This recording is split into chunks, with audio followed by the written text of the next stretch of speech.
जिन्होंने ये नुकसान करा है उनसे वसूली हो तो पीड़ित को न्याय मिलेगा। क्योंकि अगर प्रशासन दे देगा अपनी तरफ से पैसे तो उनकी कमर नहीं टूटेगी।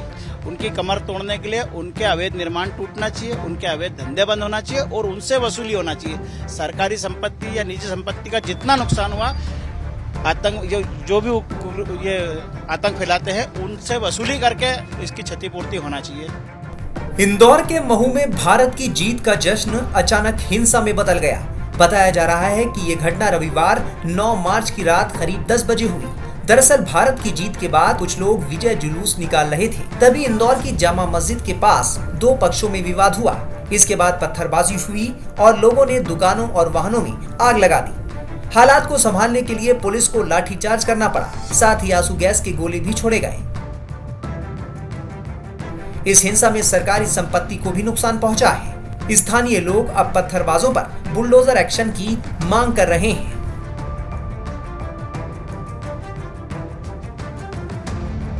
महू में रविवार रात हुए विवाद के बाद लगातार बुलडोजर एक्शन की मांग उठ रही है। हमारे साथ तमाम जो स्थानीय लोग हैं वो मौजूद हैं और जिस तरह से रात को हंगामा हुआ उसके बाद स्थानीय लोगों में रोष भी है।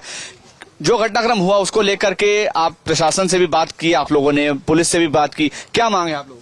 सर हमारी मांग ये है कि हम लोगों का नुकसान हुआ है। हम ये चाहते हैं कि जिनके अवैध घर बने हुए जो ये हरकतें करते हैं उनके घरों पर बुलडोजर चलना चाहिए। अच्छा। हम ये चाहते हैं। इसके 1 महीने पहले भी अभी यहाँ पे यही हरकत हो चुकी है कि इसके पहले भी बच्चों को मारा था। मंदिर के यहाँ पे लाके हड्डियां फेंकते हैं, सब चीज करते हैं। पहले भी बोला था, कोई कार्रवाई नहीं हुई प्रशासन से भी। मंदिर और 2 घरों को ही करा है। क्या टारगेट सिर्फ मंदिर और 2 घरों को ही करा है कि सामने कोई भी दूसरा पक्ष खड़ा ही नहीं था। सिर्फ मुस्लिम खड़े थे और वहाँ से पत्थर फेंके उन्होंने और इधर कोई भी नहीं था। अवैध को चिन्हित करो, जो अवैध रह रहे हैं इधर रह रहे हैं, अवैध पूरा बना हुआ है। अच्छा। पूरा क्या अवैध निर्माण है? अवैध निर्माण जितने भी होंगे उनके ऊपर बुलडोजर कार्रवाई होनी चाहिए और सारे अवैध निर्माण तोड़ने चाहिए। पूरे इन्होंने जो कुएं तक के जो पुराने जो कुएं थे रोड के ऊपर, वो कुएं के ऊपर अपना घर बना करके हाँ और अवैध रह रहे हैं और किसी का पुलिस वेरिफिकेशन नहीं, आधार वेरिफिकेशन नहीं है। क्या आप कितने समय से यहाँ पर हैं और आपको लग रहा है कितनी बस्ती बढ़ गई पिछले कुछ समय? हम तो यहाँ पर करीब बचपन से, मेरा तो पूरा बचपन यही निकला है।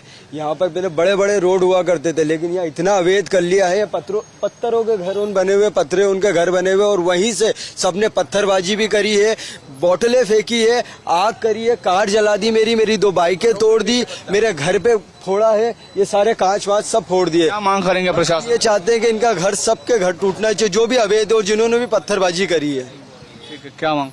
सर एक तो ये है कि जिन गलियों में ट्रक निकल जाते थे वो गलियां पैदल चलने लायक नहीं रह गई है, तो सारी गलियों के अतिक्रमण पूरे हटे और जिन्होंने ये नुकसान करा है उनसे वसूली होए तो पीड़ित को न्याय मिलेगा।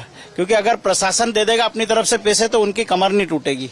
उनकी कमर तोड़ने के लिए उनके अवैध निर्माण टूटना चाहिए, उनके अवैध धंधे बंद होना चाहिए और उनसे वसूली होना चाहिए।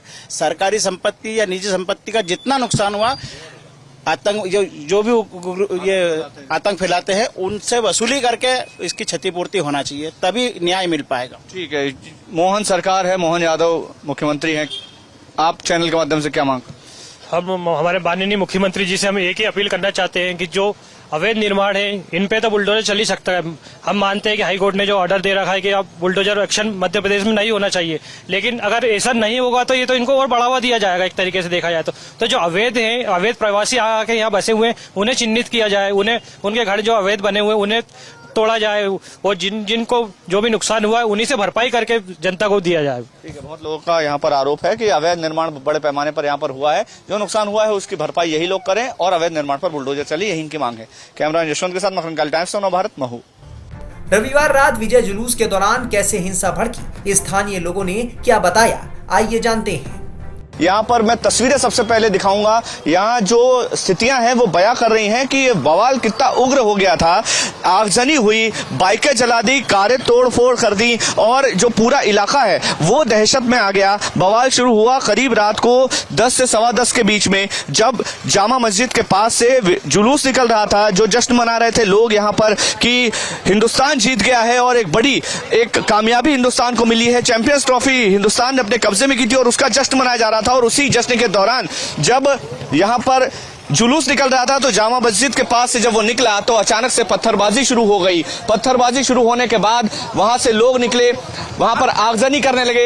ये कारें जो मैं आपको दिखा रहा हूं ये तोड़फोड़ कर दी गई। इसके अलावा एक और मैं तस्वीर दिखाना चाहूंगा, देखिए सीसीटीवी आपको नजर आ रहा होगा, इसमें आग लगा दी गई। तो ये साजिश नहीं तो इसको और क्या कहा जाए? अगर आप अपने जुर्म के सबूत मिटाने की कोशिश कर रहे हैं तो इसको और क्या माना जाएगा? यहाँ के स्थानीय लोगों का आरोप है कि जो ये मंदिर सामने आपको दिख रहा है इसको भी डैमेज करने की कोशिश की गई। जो स्थानीय लोग हैं उनसे बात करने की कोशिश करते हैं कि उन्होंने क्या देखा।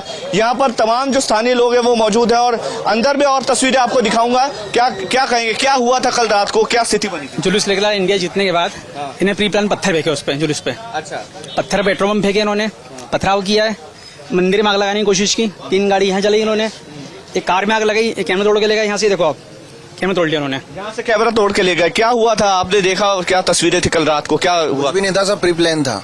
अच्छा, हाँ, इनको दुख ये था कि भारत विश्व कप जीत चुका। अच्छा, चैंपियंस ट्रॉफी जीतने का दुख? बस उसी बात का दुख था इनको। अच्छा, कुछ कहा, कुछ इस तरह की नारेबाजी भी? बस नारायण तकदीर अल्लाह अकबर, नारायण तकदीर अल्लाह अकबर। ठीक है, क्या स्थिति बनी थी कल रात? बहुत भयंकर माहौल बन गया था इधर का। और खूब पथराव चले, खूब पेट्रोल बम फेंके इन लोगों ने, गाड़ियां जलाई, पुलिस करे इन्होंने, पुलिस वालों पे भी हमला करा इन लोगों ने। अच्छा, रात को टारगेट क्या था? टारगेट क्या लगा? टारगेट यही बस वो माहौल खराब करना। अच्छा, तो अभी भी आपको लगता है कि यहाँ पर किसी तरह की दहशत है, डर है? डर तो है ना, डर क्यों नहीं रहेगा? तैयारी कर रखे, अभी भी तैयारी में ही है वो लोग, करेंगे। हुआ था तो ये 2-2.5 हजार लोग इकट्ठा हो गए थे जब बच्चों का विवाद हुआ था। और ये हर जगह हर कुछ हर त्योहार हर उस पे ये यहाँ पे इतने लोग बैठे रहते हैं जिसका भी इस तरह की चीजें पहले भी इस तरह की चीजें हो चुकी, 2 महीने भी नहीं हो उस बात को।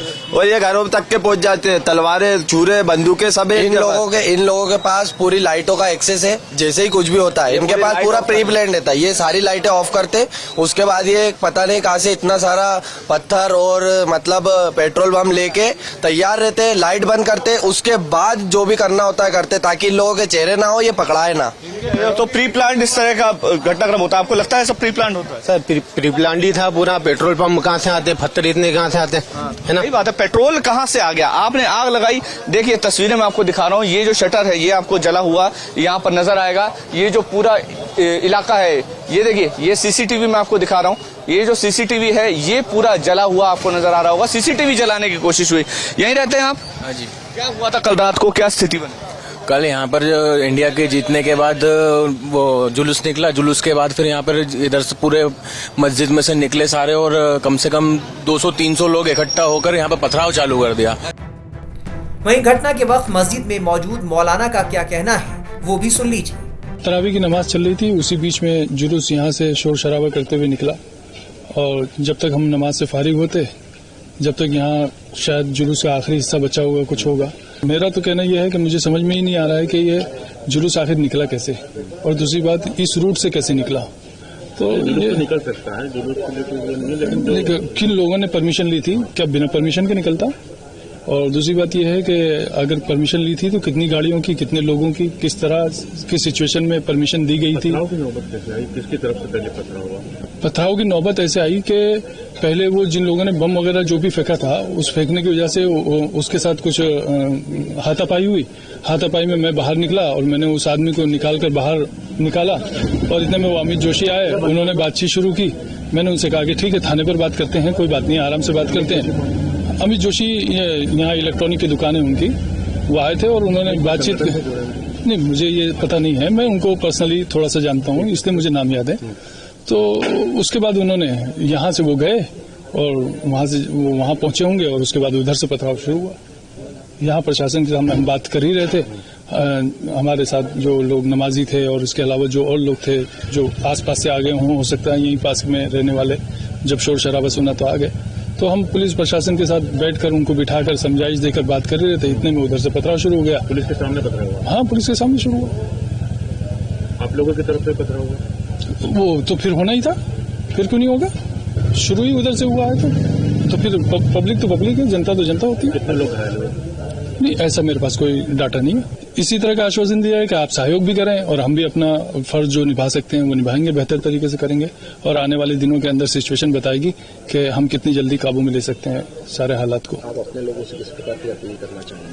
हम ये कहना चाहेंगे कि अफवाहों पर ध्यान न दें, जो नुकसान हुआ है उस नुकसान के हवाले से बराबर थाने पर जाकर अगर नामजद एफआईआर का मसला है तो नामजद कराएं और अज्ञात लोगों के खिलाफ है तो अज्ञात लोगों के खिलाफ करवाएं, लेकिन जिसका जो नुकसान हुआ है वो थाने पहुंचकर पुलिस प्रशासन के सामने अपनी दुख पीड़ा को रखे।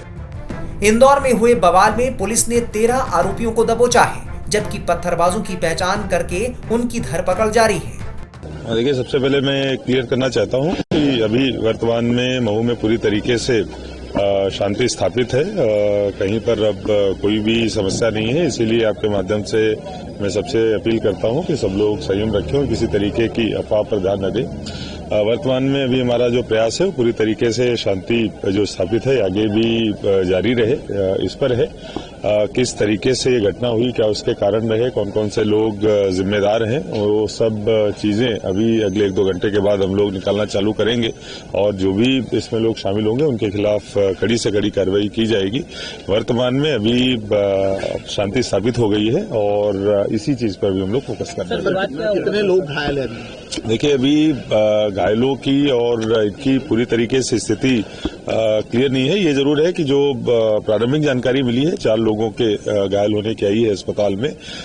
इसके अलावा बाकी तथ्यों की पड़ताल की जा रही है। जैसे ही सारे तथ्य हमारे सामने आएंगे वैसे ही और इसके अलावा जो एफआईआर होंगी उसके आधार पर कार्रवाई की जाएगी। गाड़ियां जलाई गई है, घर जलाए गए हैं, कितना नुकसान हुआ अभी तक? देखिए, 2-3 जो अभी तक हमें जानकारियां प्राप्त हुई हैं उसमें कुछ बाइक्स के दुकान के जलने के कुछ वीडियोस भी आए हैं और जो हम लोगों ने यहाँ पर घूम के देखा है वो सामने ऐसे दिखा भी है। जैसे मैंने बताया कि अभी वर्तमान में हमारा पूरा फोकस इस पे है कि तुरंत शांति स्थापित हो जाए, किसी तरीके का उपद्रव ना हो, जिसमें हम लोग अभी तक सफल हो चुके हैं। जो बाकी की सारी चीजें हैं उनकी पड़ताल करके आगे कार्रवाई हम लोग करेंगे। देखिए, फिर मैं कहूंगा कि ये सब सारी चीजें जांच का विषय है और सभी तथ्य जब हमारे सामने आएंगे तब हम लोग इस बारे में कुछ कह पाएंगे। वर्तमान में अभी शांति स्थापित रहे, इस पर फोकस कर रहे हैं। अगले 2-3 घंटे में आपको बाकी की इतने सारे पत्थर। देखिए, फिर मैं कहूंगा कि अभी कुछ नहीं कहा जा सकता है। जो भी परिस्थितियां निर्मित हुई हैं, जिस तरीके से चीजें हुई हैं, वो सब पड़ताल के बाद पता चलेगा। अभी शांति स्थापित करने पे हम लोग ध्यान दे रहे हैं। जो लोग भी जिम्मेदार होंगे किसी को छोड़ा नहीं जाएगा, सब पे कार्रवाई की जाएगी। देखिए, जैसा मैंने बताया, कुछ गाड़ियों की तोड़फोड़ हुई है, आगजनी हुई है। सारी चीजों पे हम लोग पड़ताल करेंगे और जो भी आवश्यक कार्रवाई होगी। वीडियो आए सामने सर? जी, कुछ वीडियोस दिखाए गए हैं और बाकी कुछ जो चर्चित गवाह हैं उनके भी बयान लेके आगे कार्रवाई की जाएगी। बता दें कि रमजान का महीना चल रहा है, 14 मार्च को होली भी है और उसी दिन जुमा भी पड़ रहा है। ऐसे में प्रशासन ने लोगों से शांति बनाए रखने की अपील की है।